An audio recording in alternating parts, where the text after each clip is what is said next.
Mobile autokeskus. Järelturu boss.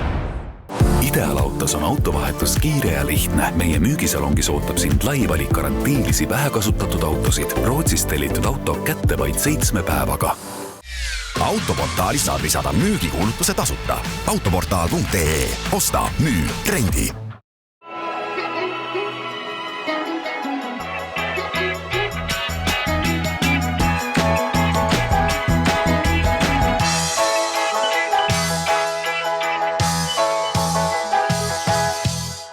Tervist, on laupäev ja Motomelu alustab.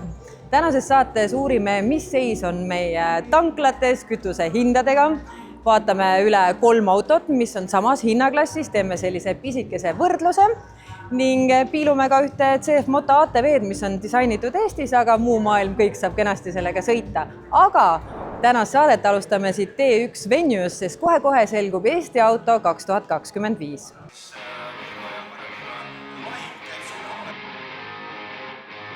Väga hea auto aasta on olnud. Ainukene, mis kahju on see, et mõned viimased mudelid ja autod, mis veel tulid, jäid kogu sellest valikust välja, sest siis oleks see valik veelgi kirjum olnud. Aga eks näha ole, et hübriidid ja elektriautod domineerivad tugevalt. Nimekiri, millest valid oli hästi pikk, et kuidas sinu top 5 sündis? Mille järgi sina hindasid? No tegelikult me ei küsitud ju algul top 5, vaid top 7 või lausa 10. Ja minu jaoks oli see valik oluline, et mis on, ma valin nagu inimesele rahvaautot, mida ma päriselt oleks valmis ostma, mis on teinud mingisuguse edasimineku näiteks autoturul, automaastikul, mis pakub päriselt mingisugust väärtust, mitte lihtsalt ei ole äge.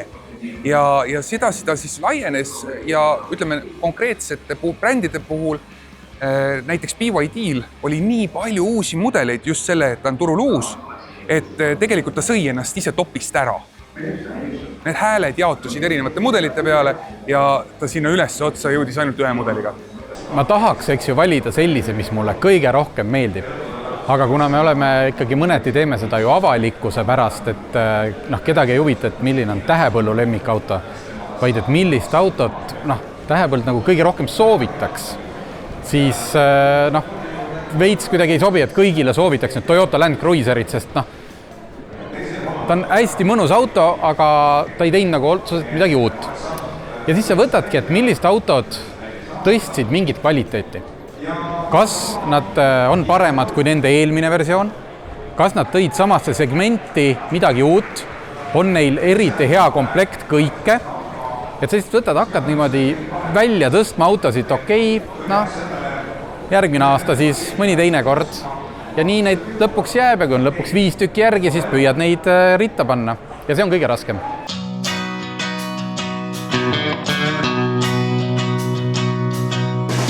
Ja aga täna valiti ka Eesti auto. 5 nominendist siis toomegi välja. Kes need siis top 3 olid? Top 3-ga oli nii, et ega seal see 4.-3. koht läks ülimalt napiks, et mõne punktiga siis Škoda Elroq edestas Toyota Land Cruiserit, aga jaa, top 3, Škoda Elroq, Kia EV3, Renault 5, et kui niimoodi peale vaadata, et 5 autost ju 2 olid sisepõlemismootoriga ja top 3 jõudsid elektriautod, siis siin on juba tänase õhtu jooksul nalja tehtud, et kas peaks tegema eraldi sisepõlemismootorite kategooria? Veel ei tee. Kas see top 3 oli ootuspärane või oli üllatus? Ma arvan, et võitja oli ootuspärane, sest et ta sai ka eelvalikus kõige rohkem hääli. Aga ma ütlen, et mingitel ajahetkedel punktide saabuda, siis ma olin nagu positiivselt üllatunud, et žürii nagu hindab nii kõrgelt ka tegelikult nii Daciat kui Land Cruiserit. No palju õnne, Renault 5 tegi puhta töö, 2 auhinda käes, autodisain 2025 ja Eesti auto 2025. Tuli ootuspärane. Aitäh! No eks ta natukene tegelikult isegi oli. Selle mõttes, et ma ei taha nüüd kuidagi nagu tähtis olla, aga tegelikult kui me seda autot vaatame, siis ta ju võitis juba Euroopa aasta autotiitli. Ja ta on tegelikult ka kõikidel teistel sellistel võistlustel ju väga hästi esinenud, et ta ongi selline natuke omanäoline, aga samas hästi nunnu ja inimestele meeldib. Ta on siis täiselektrine linnaauto, piisava sõiduulatusega, seal 300 kilomeetri kandis, eks ju, ja ta on tehniliselt kõiksugused niisugused elektroonika ja see digilahendused on hästi kihvtid tal, et tal näiteks on kaasas siuke AI abimees, kes kui sa nagu hüüad teda, siis tuleb sulle appi ja ta mitte ainult ei õpeta sind autot kasutama, vaid ta ka näiteks räägib sulle, ma ei tea, ümbruskonna loodusest või vaatamisväärsustest, et auto suhtleb suga. Ta ei ole auto, mis kõigile sobiks, kuigi ma ütlen, saage üle nendest suurte autode kultusest. Renault 5 tahaistmele mõõdukas kasvus lapsed mahuvad täiesti. Ma ei saa öelda, et see on pereauto, aga see ei ole pisike auto. Ta on päris suur auto. Ta on elektriline, sellega sõidab Tartusse ära, aga ta lihtsalt näeb nii kihvt välja. Ja ta sõidab hästi, ta on nagu kartauto. Et ta on nagu, ta võiks olla see auto, mis toob inimesed tagasi natuke nagu mõistlikumate autode juurde. Kuidas selline autogala üldse mõjutab näiteks inimeste ostuotsust? Ega me lõpuni ei tea, kuidas see mõjutab, kuid kindlasti see annab kindlustunde inimesele, et see auto, mida ta kaalub, on saanud mingisuguse heakskiidu või tunnustuse oma ala spetsialistide poolt. Sest olgem ausad, proovisõites sa saad sõita tund aega ja paljude autodega sa siin sõita jõuad. Ma arvan, et siit siuksed päris elukutselised autoajakirjanikud on aastas sõitnud ikkagi mitme tosina autoga ja seda ikkagi päevade kaupa, sest keskmine proovisõit on ju ajakirjanikul nädalavahetus või isegi pikem. Kas sellest on kasu ka inimestele? Ta arvad, et see jõuab ka inimesteni, kes teevad oma ostuotsuseid, et vaatavad ikka, mida on ajakirjanikudki vaadanud? See on meie kõigi teha, see on suur tänu Motomelu uuele saatele. Mida rohkem me viime seda infot inimesteni, et inimesed saaksid usaldada selliseid valikuid, siis ma usun, seda rohkem on ka neid inimesi, kes oma ostuotsuseid võiksid läbi nii-öelda žürii valiku teha, sest et vaatame Eesti autogalale peale, läbi erinevate kategooriate kokku 50 žürii liiget. Neid kõiki huvitavad autod, teraviku tipus ja muidugi inimesed, kes igapäevaselt autoajakirjandusega tegelevad, aga kuna me sinna kaasame ka inimesi, kes on nii-öelda autosõbrad, autoentusiastid, võib-olla kõikide asjadega igapäevaselt nii kodus ei ole, aga vaatavad seda autotki just siukse nagu tervema pilgu läbi, nagu tavalisema tarbija pilgu läbi, siis usaldada tuleb ja usaldada tuleb neid inimesi, kes ju, kellel autod panevad silma särama.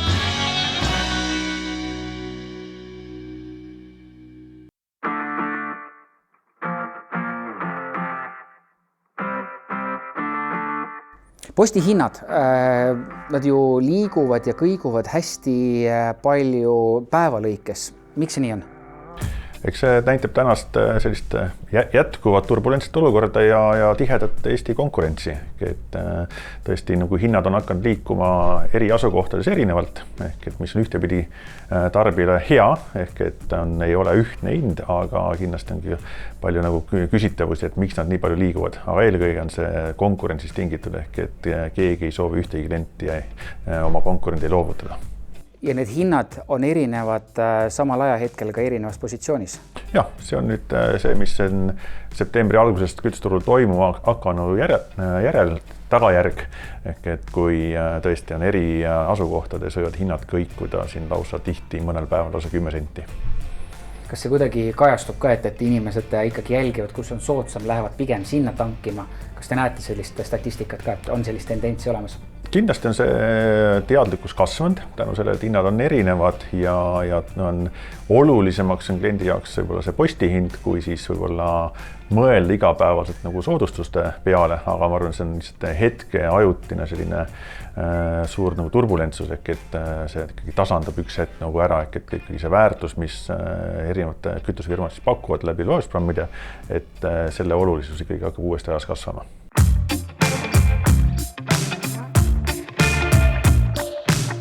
See vahepeal, mis toimus, mida meedias tituleeriti kui kütusesõjaks, see lõi neid kaardipakke päris palju segamini. Ühel hetkel kadusid soodustused, siis nad tulid tagasi ja nüüd on Alexela ka mänginud oma soodustuste sellise paketi pisut ringi. Räägime natukene sellest, et mis siin on toimunud. Jah, kuna meie soodustused päris helded, ehk et andsime kütuseliitrisest päris palju soodustusi klientidele, siis nagu ütlesin, kliendid soovivad, et need posti hinnad oleks võimalikult lähestikku, ehk et see esimene emotsioon otsustamiseks ikkagi tuleb sest avalikust hinnast, ehk et siis sellest klientide käitumisest lähtuvalt me täna alandasime antud soodustusi, aga see võimaldab meil olla ka selgelt oma hindadega samal tasemel, kui on ka konkurendid.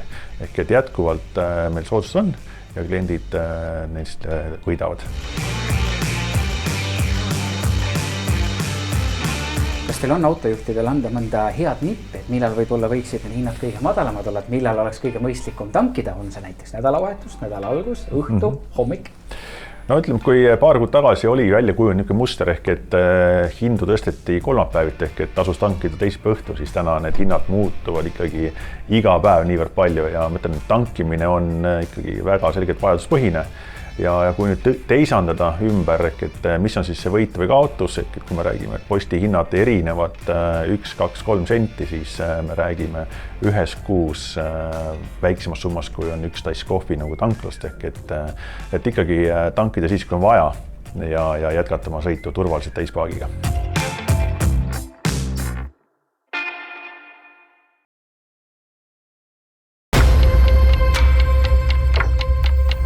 Mobile autokeskus. Järelturu boss.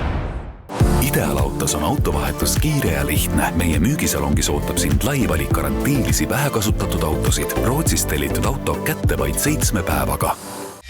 Autoportaalis saad lisada müügikuulutuse tasuta. Autoportaal.ee. Osta, müü, rendi.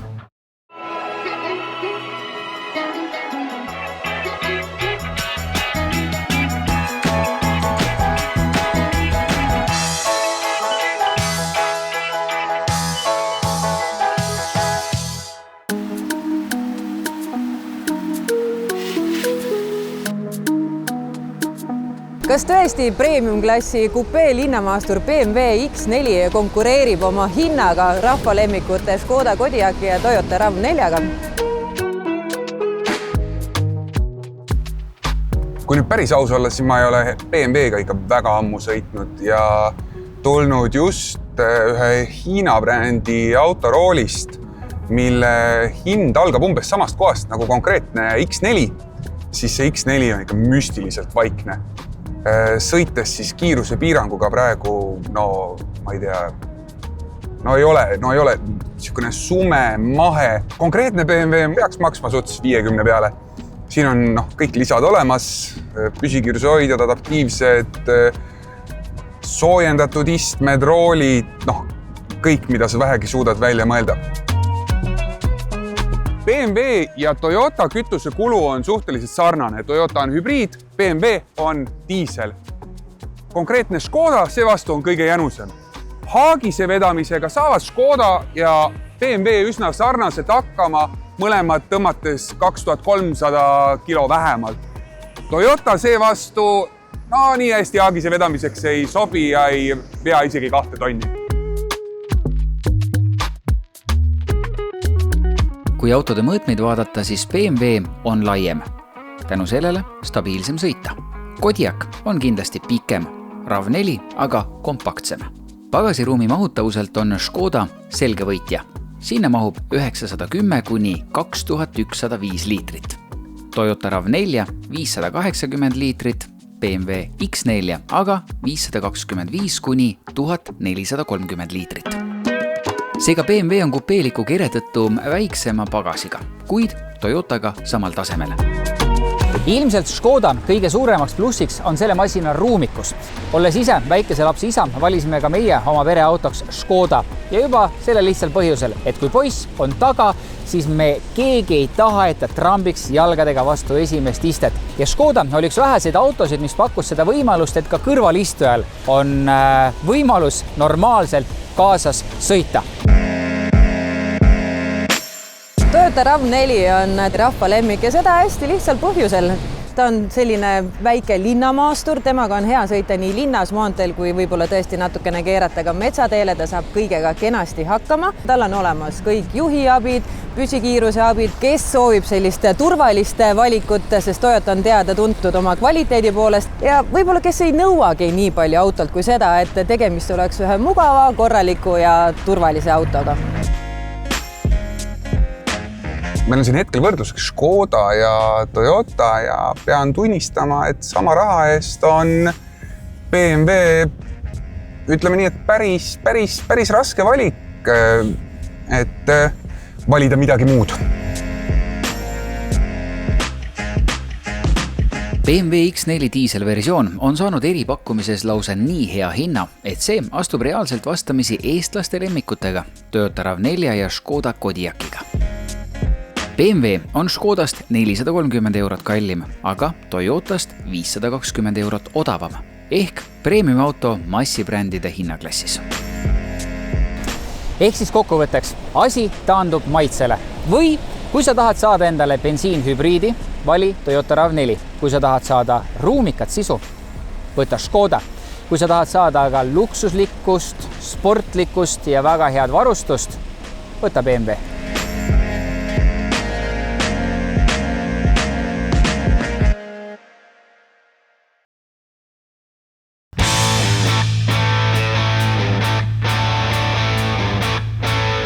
Tugevat turundust on teinud CF Moto Eestis ja vastupidi oleme meie läbi Eesti teinud tugevat turundust CF Motole üle maailma. Ja kuna ma ise olen tänaseks jõudnud sellisesse staatusesse, et olen CF Moto Development Consultant, uute mudelite väljatöötamisel konsulteerin inseneridega siis mingisuguseid pisidetaile ja asju, mis meile kui kasutajatele igapäevaselt nagu oluline on.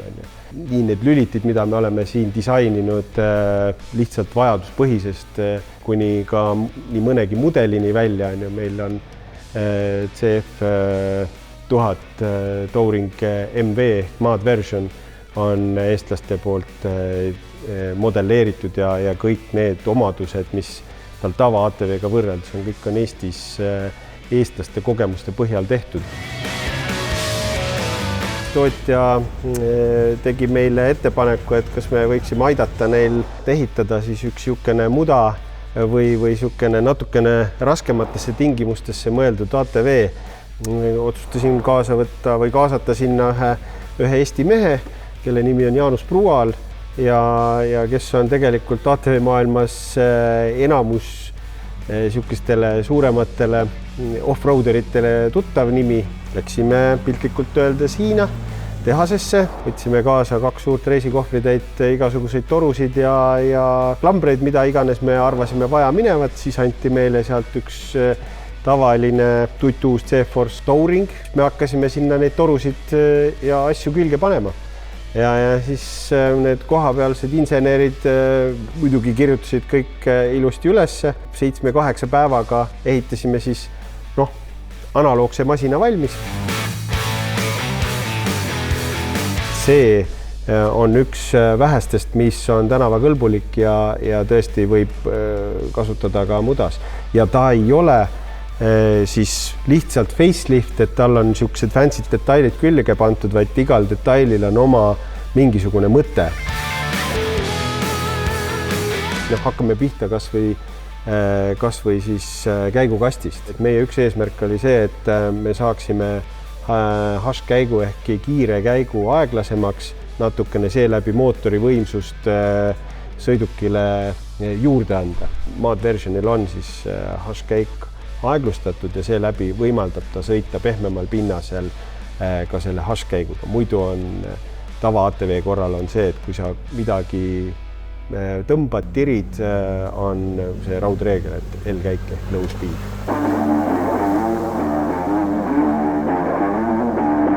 Kui sa satud sellega kuskile pehme sisse või pehme ala sisse, sa ju kunagi ei pruugi teada, kui sügav see lomp või kraav või asi on, siis selleks on vaja tuua snorklid ehk õhuvõtud turvalisse kohta üles. Siis on visuaalselt kõige paremini nähtav asi on see radiaatori tõste. Jällegi samamoodi, et kodustes tingimustes põhimõtteliselt on võimalik teha eraldi raamikinnitus ja tuua see sama radiaator alt ülesse, aga siin on siis kasutusel 20% suurem laiema jahutuspinnaga radiaator ja seda on võimalik siis tõsta vastavalt siis sõiduomadusele erinevasse kõrgusesse. Siin on vints on ülespoole tõstetud, sest ilmselgelt sa ei taha siit tava ATV-l on ta vaata siin allpool on ju, et kui sa jääd siiamaani juba pori sisse, siis sa pead juba käega otsima siit seda vintsi nööri. et sul oleks see nagu lihtsamini kättesaadav, et sul oleks lisaaasad siit olemas, kust saavad teised ATV-d sulle panna konksu siia ja te saate põhimõtteliselt kolmekesti ennast välja tõmmata, sest ega kui ATV, mis kaalub seal 450-500 kilo on muda sees, siis see ei ole ainukene asi, mis seda jõudu mõjub, vaid kõik see muda, mis siin ees on, sellest on vaja ka läbi tõmmata. Kuna rattad on sõidukist väljapoole toodud, ehk siis seda ATV rööbet on muudetud ja rööbet on muudetud ka väljamõeldult, ehk siis kui sa sõidad poris, siis välimised rattad saavad veel grippi veel kahelt poolt, ütleme, rööpa servadest. Selle koha peal on tegelikult kaasreisija iste, aga kui sa oled mudas, sa kindlasti kaasreisijaga sa ei lähe, ja selleks on siis istme võtad ära, sul on tihtilugu vaja hoopis selliseid asju kaasa võtta, mis iganes. Ja ta moodustab nagu ühtse sellise söögilaua, et ka siia saad suurema mingi kohvri panna vajadusele. See on võib-olla kerge pettumus, aga ükskõik mida me ütlesime, siis oligi vau ja nii teemegi. Tooring põhiplaan on ju meil täpselt sama, mis on tootmises olev tavaline touring mudel. Lihtsalt pidime seda muutma, modifitseerima selliselt, et me saaksime olemasolevale kerele selle maadversioni facelifti teha. Ja selle ma joonistasin vaba käega paberi peale ja üpris sarnane ongi see, mis ta välja tuli. Pigem on ta hästi vastu võetud, sest Eestis tänaseks oleme me müünud üle 70 sellise masina, mis on arvestades seda, et ATV kui iga maastikusõiduk, all terrain vehicle, tegelikult tähendab seda, et see on töövahend, niisugune elementaarne abivahend ja sellest elementaarsest abivahendist on välja kujunenud siis väga väikesele grupile inimestele on välja kujunenud see siis meelelahutussõiduk.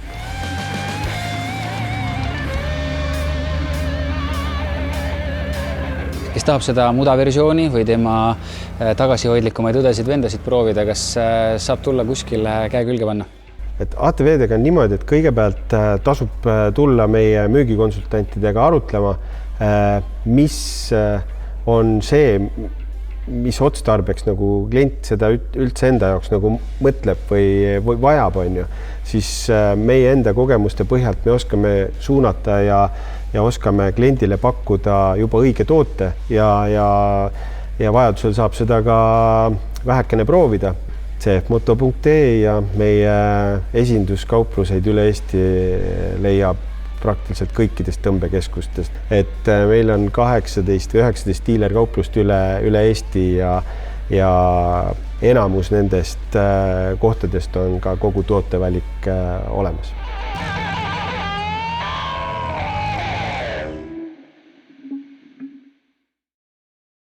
Saade selleks korraks läbi, suur aitäh, et vaatasite, külastage ikka meie sotsiaalmeediakanalit ja kui teile on soovitusi, ideid, ettepanekuid, siis kirjutage. Näeme järgmisel laupäeval.